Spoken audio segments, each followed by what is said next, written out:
vamos continuar meditando mais um pouquinho no livro de Gênesis. E você deve estar se perguntando, mas por que foi interrompido? Por que parou? Então, eu vou contar um segredo para você. Simples assim. Porque Deus mandou. A palavra do Senhor diz o quê? Que nós fomos comprados, e comprados por um alto preço, um preço de sangue. Então, se ele me comprou, eu sou dele, eu não mando mais em mim, quem manda em mim é ele. Então, a gente vai seguir conforme a direção dele, amém? Tudo certo? Então, hoje nós vamos meditar em Gênesis do capítulo 2, do versículo 4 até o 7. Nós tínhamos lido até o versículo 3, então hoje do 4 ao 7, que diz assim: Estas são as origens dos céus e da terra, quando foram criados, no dia em que o Senhor Deus fez a terra e os céus.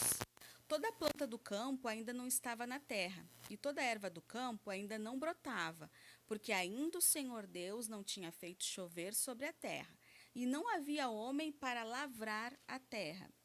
Um vapor, porém, subia da terra e regava toda a face da terra.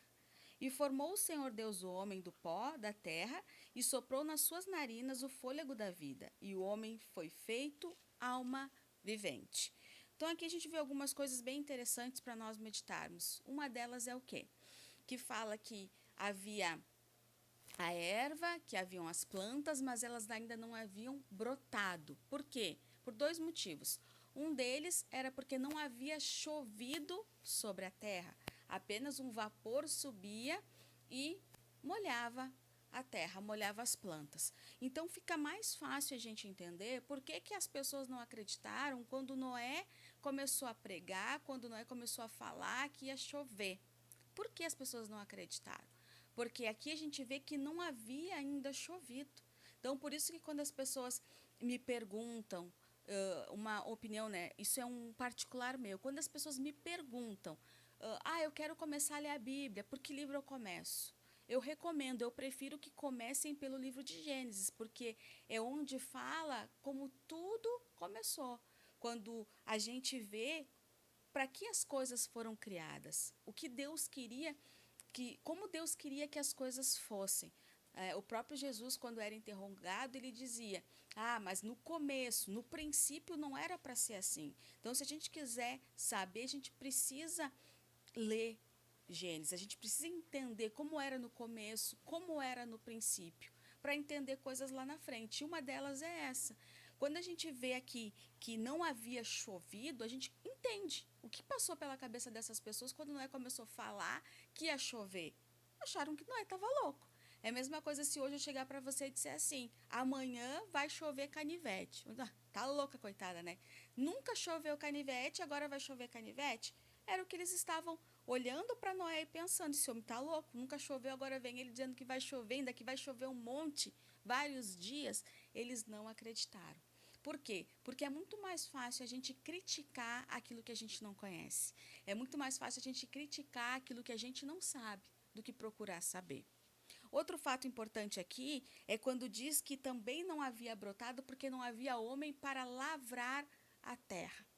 Ou seja, não tinha quem cuidasse da terra, quem arasse a terra, quem tivesse ali para tomar conta da terra. E aí então cai por terra algo que tem se tornado um mito, né, no meio das pessoas, quando muitas vezes a gente está conversando com as pessoas e elas falam: por causa do pecado hoje a gente tem que trabalhar. Se Adão não tivesse pecado, a gente não teria que trabalhar. Só que aqui a gente vê que tinha que ter um homem para arar a terra. E isso era um trabalho. Tanto que quando Deus ele faz Adão, ele diz para Adão, ele dá como incumbência para Adão lavrar a terra, arar a terra, cuidar. Só que a diferença é que as coisas estavam ali disponíveis, as árvores estavam ali disponíveis para que Adão se alimentasse, independente da forma com a qual ele estava arando a terra. Diferente de hoje. Porque com o pecado, o que Deus falou? Do teu suor comerás. Antes, Adão poderia trabalhar ali, no ritmo dele e tal, e tinha o que comer. Hoje as pessoas precisam suar, precisam trabalhar.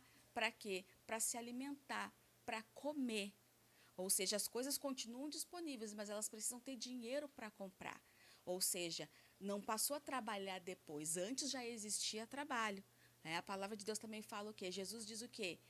Eu trabalho e meu pai trabalha até hoje. Então seria muita malandragem da nossa parte, né? Deixar os dois trabalhando e a gente jogado nas cordas. Não, a gente também precisa trabalhar. Então, o que eu estou dizendo para você? Se você tem condições de trabalhar, trabalhe, não murmure, trabalhe. A palavra também fala o quê? Que digno é o trabalhador do seu salário. Outra coisa que me chama a atenção aqui é quando Deus ele sopra nas narinas de Adão o fôlego de vida. Ou seja, a vida de Deus entrando em Adão. Ou seja, quando a gente sopra, a gente vê algo saindo de dentro de nós. Então, a vida de Deus saindo para que Adão se tornasse uma alma vivente. Olha a importância disso. E muitas vezes a gente vê Deus soprando, Deus fazendo maravilhas através do seu sopro. Então, que hoje Deus venha soprar sobre o seu lar, sobre a sua casa, sobre a sua vida, as suas bênçãos, mas principalmente o seu entendimento. Que nós venhamos cada vez mais entender a palavra de Deus e não criticá-la. Amém? Deus abençoe a sua vida.